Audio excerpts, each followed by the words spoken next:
On May 23rd of 2018, 18-year-old Cameron Herrin would destroy his future due to his reckless actions. And just like that, in the blink of an eye, Jessica's and little Lilia's lives were gone. Thousands of people on social media would side with Cameron because of his good looks. Apparently, too cute for prison is a thing. Hi, my name is Anya. Welcome to my channel. Today I'm making a video talking about something I found quite interesting, but at the same time very tragic. Not only because of the loss of two precious lives, but for the aftermath and reaction on social media. Just so you know, this video isn't about a murder, but actions that led to the killing of two people. I will also not use the victims' full names. I don't feel comfortable in doing that in this format. Okay, let's go. Today we're off to sunny Tampa, Florida, home of the Tampa Bay Buccaneers, beautiful beaches, Busch Gardens, and Bayshore Boulevard, which is the longest sidewalk in the world and is widely used for recreation and exercise. In May 2018, Jessica, 24, her daughter Lilia, almost 2, and her husband David were on holiday in Tampa for a week. The young family was staying close to Bayshore Boulevard, and on that sunny Wednesday, May 23rd, Jessica wanted to take a walk on the boulevard. The weather was beautiful. She put Lilia in the stroller, and after two went on their sunny walk. Jessica and Lilia were crossing the street at West Ninth Avenue when they were suddenly hit by a car. Not only was the driver speeding, but he was street racing. This is where the accident happened, so you get a vision of the street. Back then, the street wasn't painted with white paint, but nonetheless, it was a crossing.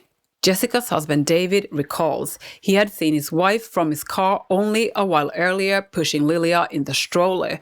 He was going to grab some food for the family, but when he came home, Jessica and Lilia hadn't returned. David went outside, looked down the boulevard and saw police cars and people gathered in a crowd. He ran towards the scene, and as he got closer, he saw Lilia stroll in the street. His wife and daughter were already taken to hospital. Another witness by the name Enrico Serpe, a firefighter and paramedic, was in his car heading up Bayshore when all the cars in front of him came to a halt. Enrico parked his car and ran to the scene. He saw people tending to Jessica, who was lying in the grass, and he thought she was already gone. He then saw a woman holding Lilia. He said the little girl's cheeks were blue. She had bruising on her body and a scrape on her head. He could hear her breathing slow and heavy. He held her, gave her mouth-to-mouth resuscitation, and her skin turned to a healthier color. Mother and child were taken to hospital. Jessica died of her injuries moments after getting there. Lilia held on to life, but died the day after on Thursday. She had an inoperable brain injury. On Monday, May 21st, 18-year-old Cameron Herrin, who was about to graduate from Tampa Catholic High School, was gifted a car by his parents. The car was a 2018 Ford Mustang. 2 days later, on Wednesday, he would be responsible for the tragic demise of Jessica and Lilia. Earlier on the Wednesday, Cameron had been at the gym with his brother Tristan, 20, and good friend and classmate John Barrino, 17. They left the gym, Cameron in the Mustang with his brother in the passenger seat and John in another car, a gold Nissan Altima. The two drivers began speeding on Bayshore. Witnesses said the two cars driven by Cameron and John were at times parallel to each other as they shifted between the two lanes. They were clearly racing.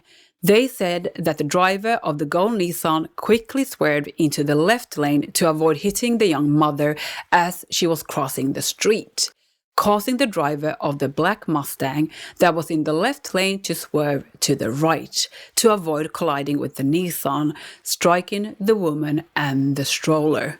None of the young men got hurt. Cameron got out of the Mustang and at some point called his mother Cheryl. She would later on testify in court that Cameron was crying. He told her he'd been in an accident. He said, "Mom, I've killed someone." She replied, "No, Cameron, you're mistaken." John also called his mother and cameras caught him visibly distraught. All three young men were arrested. John Barrino was taken to juvie since he was only 17, so a minor. Tristan and Cameron were taken to the Orient Road jail. The drivers, Cameron and John, were charged with one count of vehicular homicide. Cameron bonded out of jail shortly the day after on Thursday, and Tristan also bonded out of jail. But since Lilia also died later that same Thursday, a second charge of vehicular homicide was added. Cameron was arrested for a second time on Friday night, this time at his home. So normally we would watch the news or hear anecdotal stories. We would feel empathy, and some of us would even feel bad for the 3 young men that caused the accident.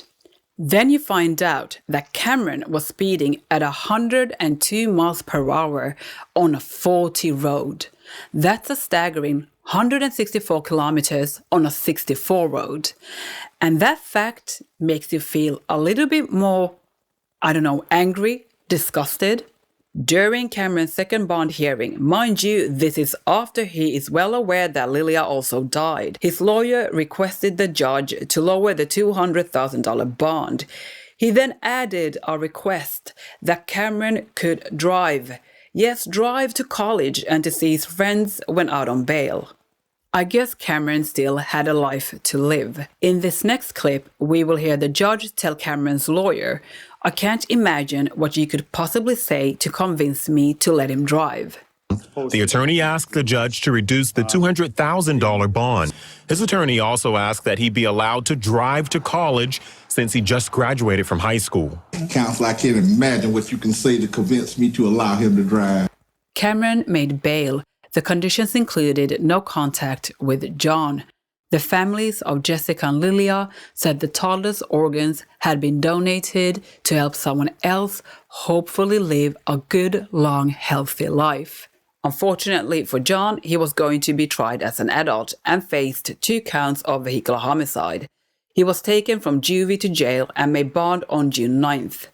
Time would pass, and in December 2019, 19 months after the accident, David pled to the courts to start the trial. David said, "We have suffered through birthdays, holidays, and anniversaries. I have not had the privilege to enjoy these precious moments with my family. However, the men who killed our 2 beautiful and irreplaceable girls most likely have been able to."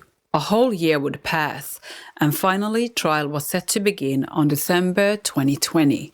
A week before trial, 20-year-old John decided to play it safe and negotiated a plea deal with the state. He testified against Cameron. John pled guilty to vehicular homicide and got 6 years in prison. Cameron entered an open plea. An open plea in the state of Florida is when you ask the judge to decide your sentence. This is considered when the prosecutor makes you a plea offer that you are not interested in.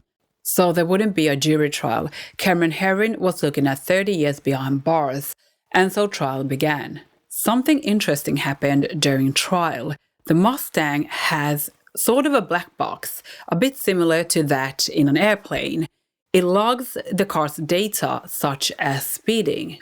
Cameron's lawyer wanted the evidence to be thrown out, but the judge wanted to see the log. The next information I'm giving you is from May 18th, the very same day he got the car. According to the log, Cameron had been speeding on a 70 road at a speed of 162 miles per hour. That's 260 kilometers on a 110 road. Families from both parties testified. Pamela, Jessica's mother, said of the Herrins, "They can comfort their children. They can comfort and hug them. I go to a closet and sniff a t-shirt." Cameron's mother, Cheryl, said that her husband had to sleep near Tristan and Cameron in a spare bedroom because her sons were so distraught. They saw and continue to see the accident play over and over and over. They have anxiety attacks and panic attacks. On June 21st of 2021, the judge sentenced Cameron to serve 24 years in prison. So on count 1, vehicular homicide, the court's going to adjudicate the defendant guilty, sentence him to 9 years in the Florida State Prison. On count 2, same charge, court will adjudicate the defendant guilty, sentence him to 15 years Florida State Prison, and that'll run consecutive to count 1 for a total 24 years Florida State Prison. And I'll direct the bailiffs to take Mr. Herrin into custody.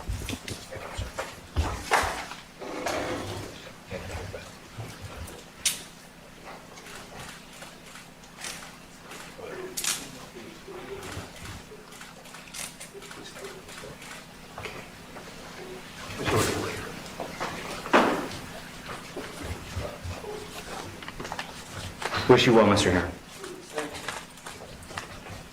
Like I said earlier, Cameron wasn't alone in the car. Sat in the car next to him was his older brother Tristan, 20. This is Tristan fist-bumping Cameron in court wearing that stupid bandana around his mouth. He looks absolutely ridiculous. When Cameron's mugshot and pictures emerged on the news and online, girls and boys alike got almost obsessed with him. Cameron amassed a cult following on TikTok and Twitter. TikTokers dedicated videos for this reckless young man, videos asking the authorities to release him. Apparently, Cameron was too cute to go to prison. I broke it down to 5 categories: fanboys trying to get attention, fangirls being ridiculous, blaming John, conspiracy theories, and straight disrespectful. We will be looking at those lovely TikToks in a minute. I'm not going to focus on Twitter that much, but we will look at a tweet or two. 10 days have been deducted for its good conduct and behavior. I'm very happy because you are fine, and I hope you will always be fine, my angel, and you will get your freedom soon. BB claims Jessica's and David's families are psychopaths and playing up for the cameras when they are crying. Psychopaths always have a script when they describe someone, exactly like Jessica's family. Their script was so dang thick. When you love someone, you don't need a script to describe them. So haters gonna hate again. Another 10 days deduction. I wanna thank God for this monthly gift for Cameron. Keep it up, bae, winky face. Cameron deserves justice and his family deserves peace. All he wanted was to go to the gym. You think that was bad? Well, let's make our way to TikTok, the gift that keeps on giving. Let's start with the fact that the hashtag Cameron Herrin has over 2 billion views on TikTok. 2 billion. Here are quite a few TikToks, so-called fan cams. Fan cams are short videos created by fans of celebrities to show their support for them. In these, people are trying to look like Cameron or using the Cameron hashtag to get attention, followers, or likes. Some of them wear a black suit and have the same haircut. It's just beyond cringe and pathetic. And remember, all the TikToks have sorry music playing in the background, like My Angel, I'm so sorry, please don't go away, or hip-hop music that is completely inappropriate. You can clearly see a theme here. These videos get thousands of likes, comments, and support. Then we have the creators that pine after him. In this lovely piece of art, this person compares the other criminals and their looks to Cameron and that he shouldn't be in prison. This isn't fair to be imprisoned in this kind of prison. I didn't want her and the baby to die. I wonder if every person on that bench killed a mother and her child. Remember, that is the same bail hearing where he asked to be able to drive after Lilia also died. And of course, plenty of praising Cameron for what seems to be his appearance. TikTok is flooded with extremely photoshopped images. I have nothing to say about this one, just very bizarre. I don't see the connection here. I don't see the connection with the geopolitics and Cameron. Okay, so these are cringe and dumb. But then you have the jokes, people belittling and making fun of the accident. In the next disgusting skit, basically someone is mimicking the moments before the accident. So he pretends to be Cameron in the car letting Jessica cross the road, and then he gives her the crazy eyes. Just disgusting.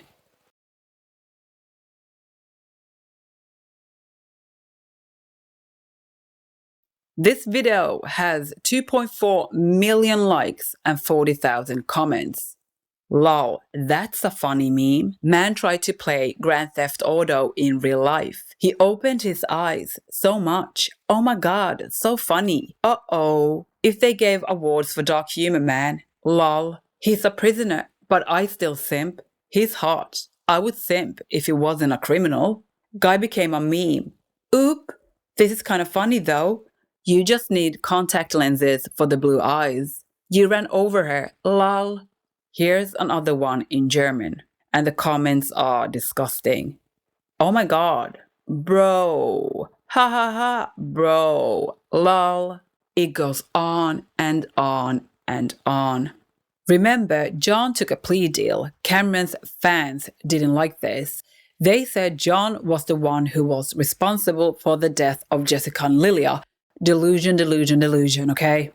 This one has Coldplay playing in the background. It was John who hit the victims, but they did everything to blame Cameron and save John. You know that lawyer said, hold your mom's hand, so he would look more childlike and innocent. Cameron is innocent and all the evidence proves it.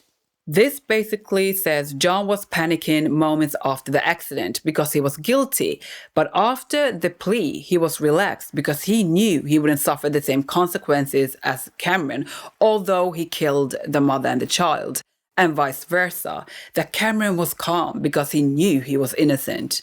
So dumb. Personally, I'm quite taken aback at how chill Cameron was immediately after the accident, but that's just me. Everyone obviously reacts differently. Then we have the conspiracy theory TikToks. They make up lies that the police and media are in cahoots with the state against Cameron. It's all very disturbing. They keep acting as if two people didn't die due to Cameron's actions. The audacity to claim that Cameron was framed and that his mugshot somehow shows remorse. Do I need to comment on the end screen? Here we have a TikTok that claims John was the culprit. It claims that Cameron's cuteness was used by the media to distract from John. They say that the stroller was moved by authorities closer to the Mustang and that the stroller only had minimum damage and that the wheels were broken by someone after the accident to make it seem as if there was more damage, also claiming Lilia didn't have any major injuries. And so many other vile lies. Now to the final, most sinister part. So on Twitter, I saw some things that were really disturbing. I followed some links and I found these petitions. And these are beyond disgusting. Beyond disgusting. Straight evil. A few petitions have been created to lower Cameron's sentence or even to let him go free. They have been made on change.org. One has amassed over 30,000 signatures, another 24,000, and plenty of comments. He's young and wanted to be awesome, but made the wrong turn through influences. He is an awesome, beautiful person. The victims have passed and the husband/father of the victims is going to get married, so that means that his heart certainly has found peace. Beyond disgusting. I found no article saying that David is getting married, but I hope he is. I hope he found a sliver of peace. But to say that him getting married is a metric to how hurt he is beyond demented. That person is trash. If you ever see this, you are trash. The newest and by far the most disturbing, outrageous petition is this last one.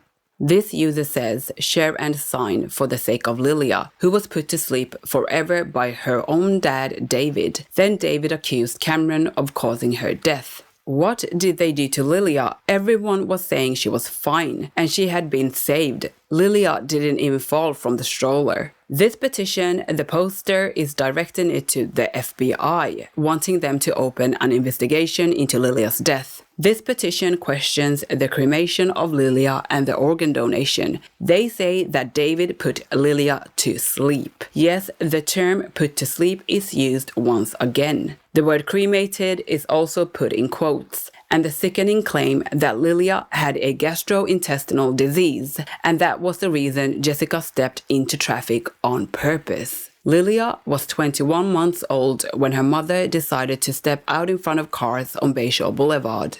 They also lie about Jessica wandering around aimlessly and witnesses seeing John hit the mother and child, claiming she was breathing fine according to witnesses. This awful person questions why Jessica's family raised funds to give the staff at Tampa General Hospital pizza for lunch. They are implying that the pizza was a bribe to hide what truly happened to Lilia. Well, you troll, could it be that they were grateful for the care they gave to their loved ones, and maybe the family was aware of the distress the staff went through trying to save their baby? And they wanted to show them some goodwill, something you clearly know nothing about. We want investigation. I want an investigation into the child's death. Lilia's death was not due to the accident, but to something else. Lilia's death is not the result of the accident. There is evidence and evidence to prove it. Jessica's and David's families and Tampa General Hospital should be investigated. Family shame and filth, as if your daughter didn't die laughing and having fun, and in front of the judge crying shame on you. You accused an innocent child. Cameron agreed to confess to himself because he threatened him with imprisonment for his brother. Shame on you. Yeah, I don't know what that means either. Why? Why only Cameron? Cameron and his family already bore lots of difficulties. He's been in jail for 7 months. He doesn't deserve a single day in jail. Cameron is innocent. Granted, this petition only has 200 signatures, but that's 200 really sick individuals out there. One last TikTok so you can all see what this is really about. Deep down inside, they are just worried Cameron is losing his good looks. Watch until the end, and I'll rest my case.